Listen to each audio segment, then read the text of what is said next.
Do you find yourself struggling to control recoil? Or maybe you're looking for some tips to help improve your aim? Well, luckily enough, I'm here to tell you my tips and advice on how to aim better and to practically have zero recoil in Delta Force Hawk Ops. And I want to ask, if you're new here or find yourself coming on the regular and you're not subscribed, why not? It's free, as we are pushing and racing for 10,000 subscribers. But anyways, I hope you sit back, relax, and enjoy this video. Now, when it comes to Delta Force Hawk Ops aiming, you could say yes, it does have a lot to do with what type of build you're using for your selected gun, but there's also some techniques and tips that you might want to know that your attachments may not help with. Now, before we dive into the tips, I do want to reiterate that yes, specific attachments generally help the overall recoil and is definitely a big factor when it comes to controlling the recoil. But nevertheless, let's continue. So what do I mean about controlling the recoil better?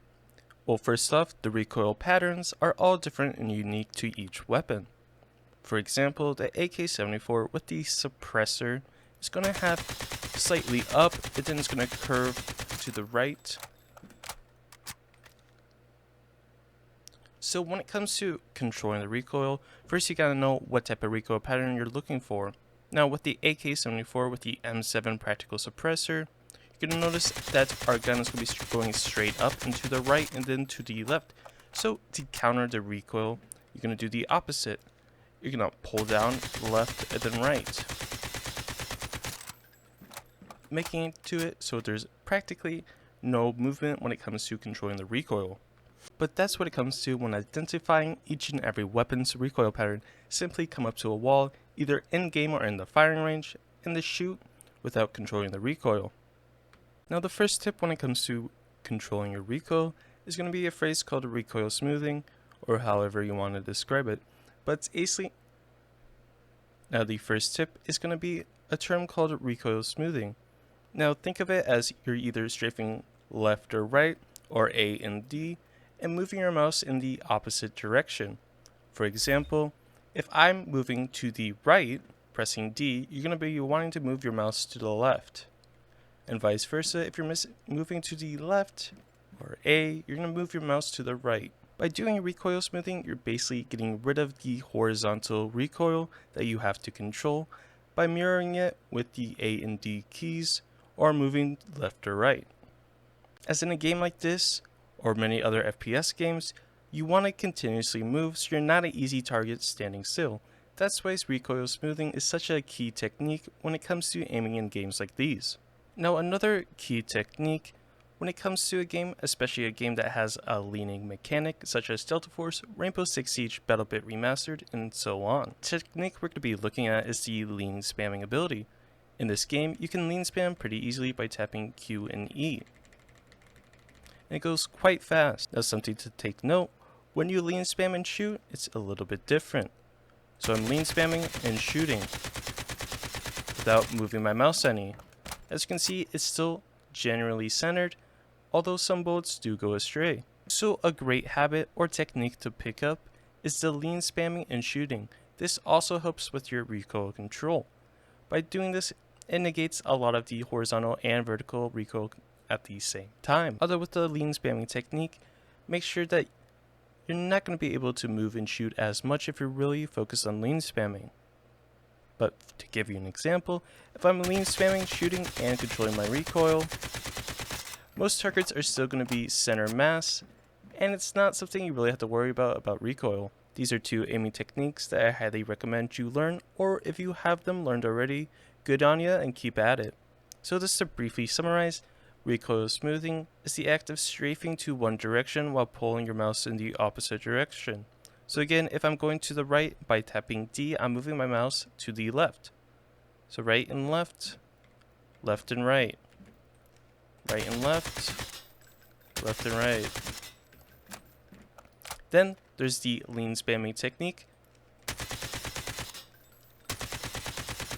Although it does get a little more horizontal, when you lean spam, you don't have to worry about the vertical recoil at all. Next, let's talk about what weapons and what attachments we should be running to have little to none recoil. Now with building your weapons, you want to focus on control, handling, and stability as your main stats. Now I have a whole bunch of builds and guides coming up for specific weapons. Now I'm not going to go super into detail about specific builds as I'm going to try to keep these a mystery for my upcoming videos. But just 3 stats you want to keep in mind when building your weapons. You want to maximize stability, handling, and control. Accuracy is not really that needed, although it's nice to have. Same with range, and damage is typically going to be your base stat and it won't really move. But to give you an example, I'm going to go over this M4 build. Now, there's people that have made videos of this same exact build, but I just want to reiterate it just to show you how strong this build actually is. So first and foremost, what stats are you looking for in the weapon? Well, the stats that really matter, again, are control, handling, stability. Accuracy doesn't really matter. Range, it can vary, and it's not always necessary. And your damage is going to be your base stat, and it's going to stay static. So first and foremost, we're going to be looking at the M4A1 barrels. We're first looking at the integral suppressor. As you notice, it takes away your muzzle, so we're not going to be using it, and it does too much negative in handling stability. Here we have range and muzzle velocity, and stability decrease. Now again, we don't really want that. We're going to be looking at the M4 standard barrel combo. Again, we have some good changes here that bring a very good option. Next, you have the long barrel combo that's going to give you range, control, and stability. Now again, we said that accuracy doesn't matter, and handling, you can easily adjust that with other attachments and other setups.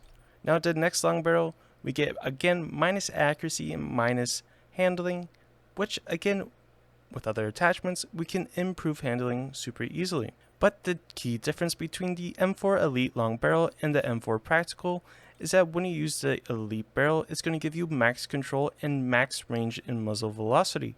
So we're going to be choosing this as an option. Then if you want to come in and actually calibrate it, boom, you're in the calibrate zone. Now you can see as I increase weight limit, you get firing stability and ADS speed. So we're going to put this practically to 0. So you get max ADS movement minus firing stability. Then for the length, you can see you get muzzle velocity and ADS speed. You want actually that muzzle velocity because it means a lot in this game. Now, when it comes to the hand guards, what I found to be the best stat is actually control. So typically you're going to want to stack these. Again, lots of people have probably already said this or talked about this build in particular, but we're stacking control. So, boom, boom. Again, stacking control. Boom. Boom. One more. Boom.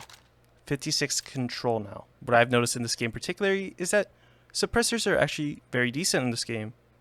People are constantly looking at their map, so they don't really know where they're getting shot from. But if we're trying to make this build as best as possible, having little to no recoil, we're going to slap on the Poseidon Flash Hider, as again, we don't need accuracy.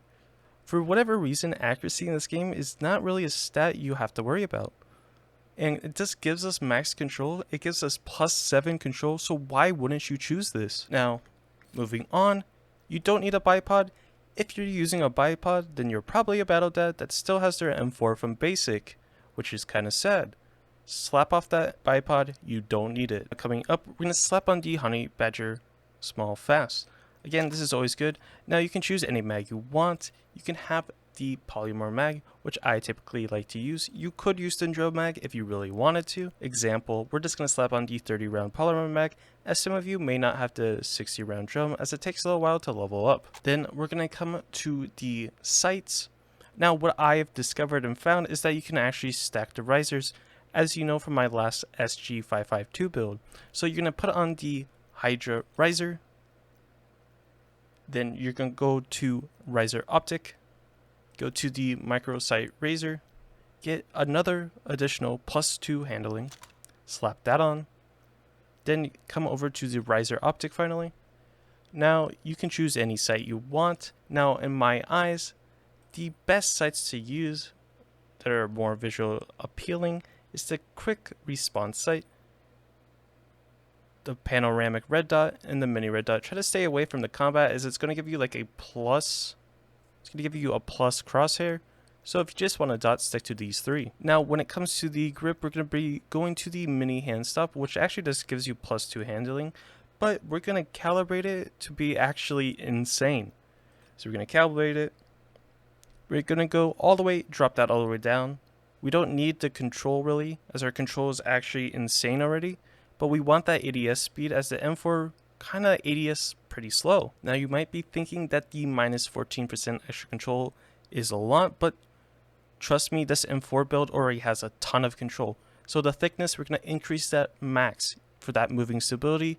Again, the ADS movement speed is not really needed, as we have moving stability. Moving on is probably my favorite rear grip in the entire game. It's the Phantom rear grip. You get control, handling, and minus stability. Again, you don't need too much stability, and we already have a ton. So again, it's not really needed. We're going to calibrate this. We're going to drop this down. As you can see, when you go down, you get minus extra control, but you gain aiming stability while breathing. It's not necessarily needed, but it's nice to have. Now, last but not least, we're going to be moving to the stock. You don't need the zone restricted integral stock, because if you do, you lose your back or rear hand grip. So we're going to be using the back. We're going to go to the 416, as it gives us control and stability while minus some handling. Again, we can calibrate this and fix it. Now to really calibrate this weapon, we're going to be dropping the weight, so you get aiming stability. You do lose control, but we have a lot of control already, so it doesn't really matter. We're actually going to drop the placement, so we get that ADS speed. So earlier, we moved some of these to increase ADS speed, decrease it, make it worse. Here we're making it better.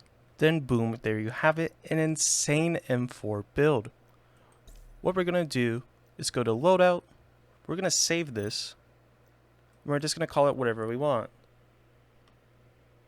No recoil. We're going to save it. So now we can use it on whoever uses the M4. The assault classes are a great example. Then we're going to take it to the practice range. And here we go. So I'm barely moving my mouse. For example, come to this wall. You can see it's up and to the left. So we're going to control it up and to the left. Up and to the left is typically the easiest recoil to control, and it's easier for you in general. But this makes the M4 practically insane. And last but not least, if you find yourself coming back on the regular and you aren't already, do me a favor and drop a subscribe, as it greatly helps me out. I have a ton more videos on games like Delta Force Hot Cops, Arena Breakout, The Finals, X Defiant, and much more. But anyways, I'll catch you all later.